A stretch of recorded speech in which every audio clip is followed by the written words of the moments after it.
Volvo у всех со временем начинается вот такой звук. Я думаю, слышно, да, звук такой. Это гудит компрессор. Оп, и звука нет. Компрессор кондиционера. Выходит из строя подшипник, который находится под муфтой. И из-за этого начинает шуметь. Со временем, ну, в общем, после 130 тысяч километров практически у каждой Volvo по третьей платформе. Как решается? Снимается компрессор кондиционера, снимается муфта, меняется подшипник. Отдельно подшипник стоит где-то 2500-3 тысячи рублей. Ставится все обратно, заправляется кондиционер, вуаля, звука нету, шума нет.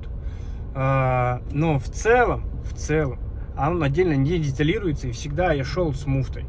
Поэтому, если вам говорят, что это замена муфты и это там 50 тысяч рублей, не верьте никому, это решается намного дешевле.